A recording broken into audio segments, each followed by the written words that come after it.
Y vamos a dialogar con Anselmo Torres, quien es candidato a diputado nacional por el Frente de Todos en Río Negro y además rector de la Universidad de Río Negro. Primero saludarte, Anselmo, ¿cómo estás? Buen día. Buen día, ¿cómo te va? Muy bien. Bueno, justamente, ¿no? Comentarnos un poco para que la gente escuche sobre tu trayectoria en la política, justamente también en la entidad pública.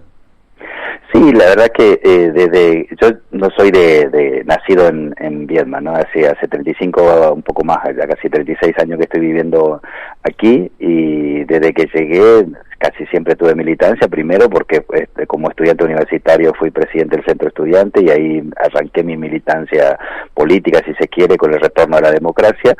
Y luego, nada, me afilié al Partido Justicialista, que al que pertenezco y al que seguí todo este tiempo.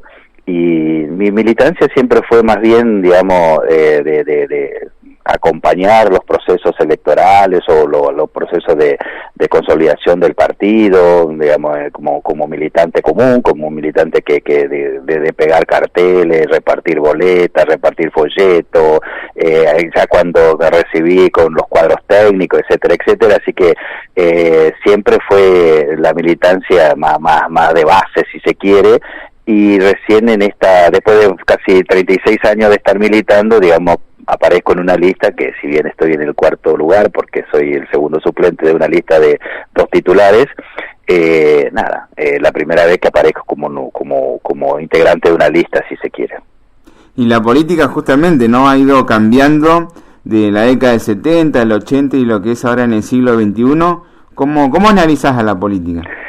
La verdad que cambió mucho, no solo en términos de militancia, en el sentido de que antes nosotros prácticamente no concebíamos la militancia política, sino era el cara a cara, en la calle, pegando carteles, escribiendo los paredones, era una forma de manifestación política que hoy por hoy, digamos, con las nuevas tecnologías, digamos, eso fue totalmente reemplazado, con estos procesos de distanciamiento social que se ha generado no solamente por la pandemia, sino que ya venía siendo una realidad porque las redes sociales empezaron a aislar a las personas y a comunicarse vía tecnológica casi de manera virtual, así que eso fue transformando no solo la militancia, sino también la manera en que concibe la política, en tanto y en cuanto, digamos, la gente considera que, digamos, la posibilidad de un meeting social, digamos, como se hacían antes cuando los candidatos hablaban y convocaban una gran cantidad de gente, eso prácticamente desapareció, es decir, que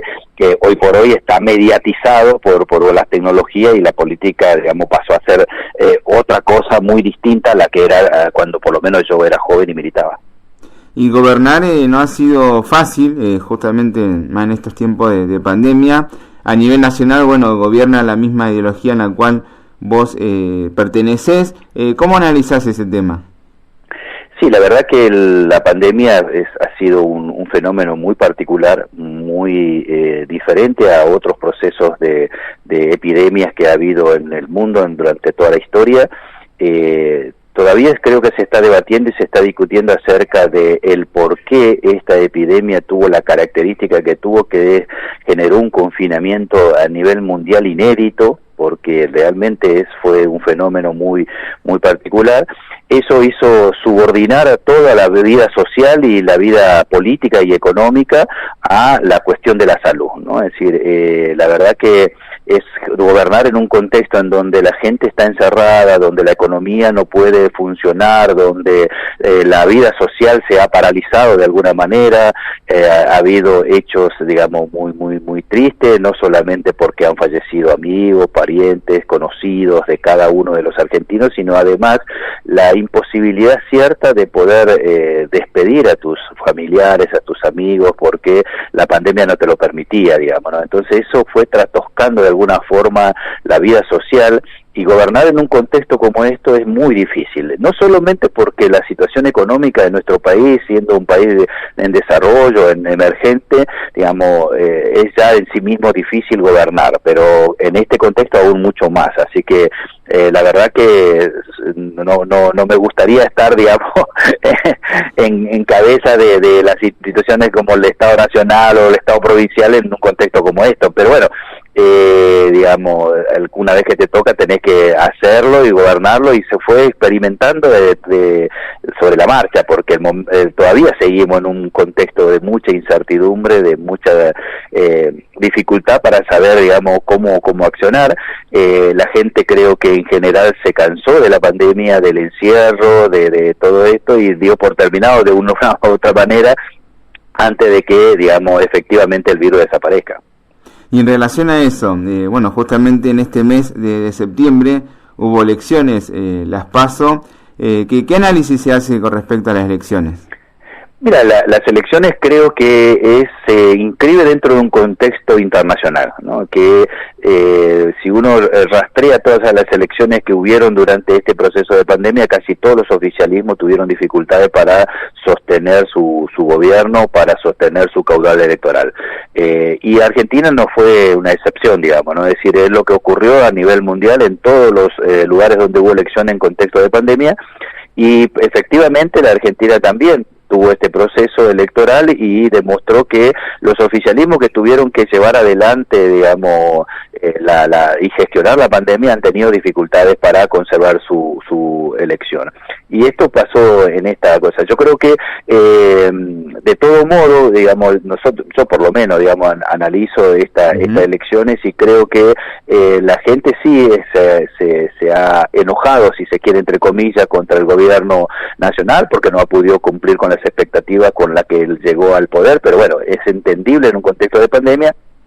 Sin embargo, mucha de esa gente que no votó al gobierno nacional que está gestionando en este momento el país, no se ha ido al Cambiemos, por decirlo de alguna manera, como único lugar de oposición. Yo creo que la mayoría de la gente se manifestó con el voto en blanco, con el voto nulo, con no yendo a votar, o en todo caso con una opción, digamos, más de progresista, si se quiere, votando a ciertos grupos de izquierda, digamos, ¿no? Porque si uno mira la elección del 2019, Cambiemos a nivel nacional sacó el 40.4%, y en esta elección sacó a nivel nacional el 40.5%, o sea que tuvo la misma cantidad de votos que en el 2019. Es decir, que la gente que no votó al gobierno nacional que ganó en el 2019 no se fue a esa opción, sino que se fue a otra opción política como la izquierda, en una minoría, y en una gran mayoría o anuló su voto, o no votó, o votó en blanco.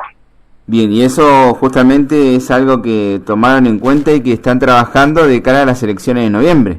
Exactamente, nosotros queremos salir a recuperar esos votos, queremos salir a recuperar la calle, el cara a cara, el charlar con la gente, el explicar concretamente cuáles fueron las razones y las causas por las que estamos como estamos, que no tiene que ver solamente con una mala gestión o con una incapacidad de gestionar adecuadamente el Estado, que seguramente también puede haber algunas cosas de esa, porque nadie gestiona ni gobierna perfecto, por lo tanto, digamos, esos errores se debe corregir, pero creemos también que hay que explicarle a la gente que la pandemia no permitió precisamente hacer todo lo que uno quería, y que ya veníamos de una situación económica muy complicada y con un nivel de endeudamiento muy elevado que tampoco permitía, aún en contexto sin pandemia, iba a ser dificultoso y difícil llevar adelante todas las políticas que favorezcan el bienestar de la sociedad, pero encima, ligado a una pandemia, esto resultó mucho más dificultoso todavía.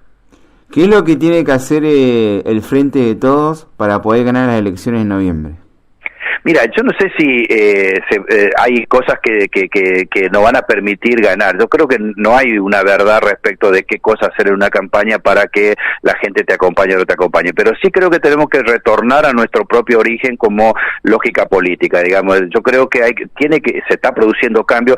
A ver, todo el ruido que generó hace una semana atrás, o un poco más de una semana atrás, digamos, después de las elecciones en el gobierno nacional, yo creo que nos hace bien a todo lo que militamos en política, y a todo lo que nos gusta la política, y a todo lo que estudiamos la política, porque la política es eso. la política es conflicto, la política es discusión, la política es debate. Digamos, si la reacción de un gobierno que pierde una elección es no hacer nada, no debatir nada, simplemente ratificar el rumbo y echarle la culpa a la gente por qué no lo votó, me parece que es la pérdida de la política misma.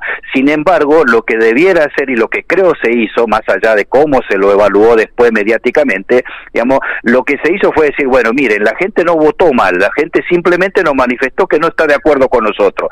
Si no está de acuerdo con nosotros es porque o hicimos algo mal, cometimos algún error o tenemos que rectificar cierto rumbo. Bueno, a partir de eso siempre se va a generar debate porque alguno considerará que los errores que cometimos es una cosa, otros dirán que es otra cosa y eso genera en sí mismo posiciones distintas, debate, digamos, y nadie es intransigente en esa discusión.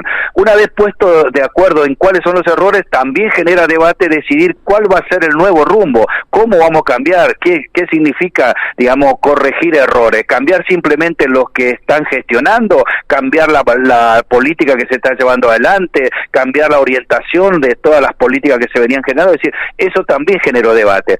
Es decir, que esto que en realidad es una fortaleza para la política, para mejorar, digamos, muchos en términos mediáticos lo vieron como no, la pelea, la puja por el poder, que me parece que es anular la política si entendemos de esa manera. Así que todo lo que sucedió esa semana me parece que es venturoso porque el gobierno tomó nota de que efectivamente perdió una elección y que esa pérdida de elección tiene que ver con errores propios y que esos errores propios deben ser corregidos. Y eso creo que es lo que se está haciendo ahora. No solamente cambiar la lógica del gobierno, cambiar los hombres, cambiar las orientaciones, sino que además a partir de ahora nosotros nos estamos proponiendo también salir a la calle, explicar a la gente, recuperar esos votos perdidos.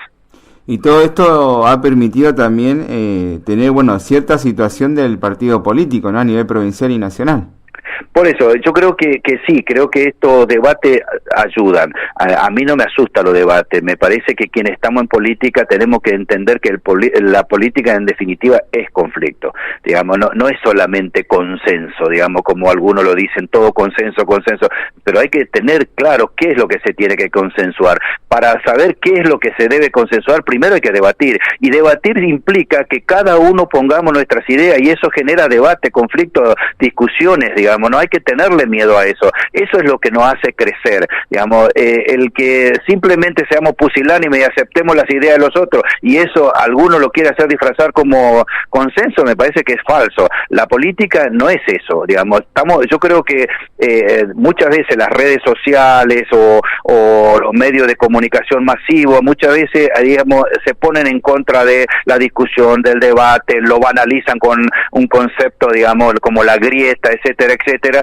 y lo que están haciendo es matar la política, y no hay otra manera de transformar la vida social y nuestra propia vida, sino es a través de la política en una sociedad, digamos, en una comunidad, digamos. Es imposible que se transforme de otra manera, o si se lo hace de manera autoritaria. Y aprovechando la oportunidad, como rector de la Universidad de Río Negro, ¿cómo está la situación en la universidad? Mira, la situación de la universidad, como todos lo saben, digamos, nuestra universidad es una universidad joven, una universidad potente, fuerte, que ha crecido en forma fenomenal en los últimos años desde que es su creación, así que está bien la universidad. Nosotros sí, por supuesto que como tenemos una cantidad de proyectos, siempre consideramos que la situación presupuestaria, digamos, sobre todo los últimos 4 años que nos tocó con el gobierno de Cambiemos, que el presupuesto universitario, digamos, ha caído, ya ha caído desde el inicio mismo, porque ustedes recordarán que hubo un año en que no hubo presupuesto y tuvimos que trabajar con presupuesto prorrogado, y entonces no se actualizó absolutamente nada. Las actualizaciones que se hicieron después no alcanzaron ni siquiera a recuperar eso y eran siempre por debajo de la inflación. Por lo tanto, digamos, la situación presupuestaria no es la ideal. Nosotros creemos que esto se va a corregir, esperemos que pasando la pandemia esto se corrija, pero de todo modo nuestra universidad está bien, tiene una cantidad impresionante de proyectos, siempre está creciendo, siempre tiene alguna oferta nueva, ya sea acá en el territorio de la zona atlántica o en la zona andina o en la zona del Alto Valle. Digamos, la verdad que es una universidad que tiene una vitalidad muy, muy grande, digamos. Gracias, Anselmo, por estar aquí en El Politólogo y El Político. No, muchas gracias a ustedes. Anselmo Torres, quien es candidato a diputado nacional por el Frente de Todos en Río Negro y además es rector de la Universidad del Comahue, estuvo aquí en FM La Costa.